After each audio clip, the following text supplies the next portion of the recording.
நமோ ரமணா. அருணாச்சலம் எனக்கு கண்ணே பூத்து போயிடுதுன்னு தான் சொல்லணும். இப்போ நான் பாதாளலிங்கம் கிட்ட இருக்கேன். அப்பா இங்கே வரத்துக்கு இன்னொரு ஆப்பர்ச்சுனிட்டி கொடுத்துருக்காரு அப்படிங்கிறது தான்.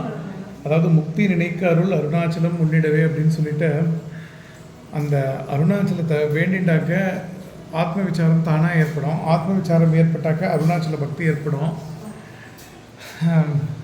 அதாவது ஒன்று இருக்கும் பொழுது அதோட அருமை தெரியாது அப்படிங்கிற மாதிரி இங்கேருந்து அந்த வீக்கெண்டு பார்த்துட்டு அப்பாவை தரிசனம் பண்ணிவிட்டு பெங்களூருக்கு பஸ் ஏறி போன அந்த நாட்கள் திரும்பியும் கிடைக்கணும் அருணாச்சலா கிடைக்காதா அப்படிங்கிற மாதிரியான ஒரு ஏக்கம் மனசில் இருக்குது.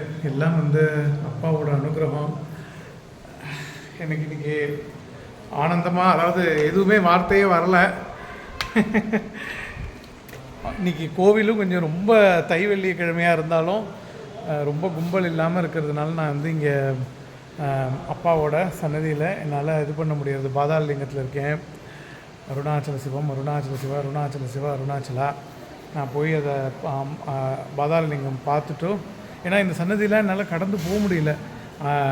விடுன்னு போகலான்னு க்யூ கூட இல்லை இன்றைக்கி. ரொம்ப போய் அண்ணாமலையார் பார்ப்பேன்னு ஒன்றும் தெரில. நான் இங்கே கோவிலுக்குள்ளே வந்ததே எனக்கு ஒரு ஆத்ம திருப்தி, சந்தோஷம்.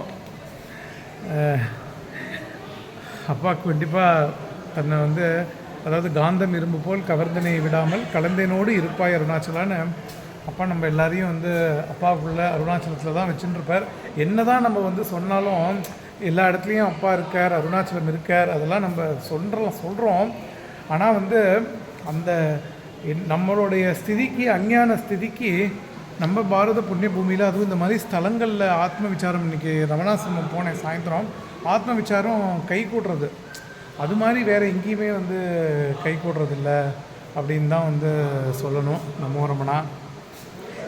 அருணாச்சலம்.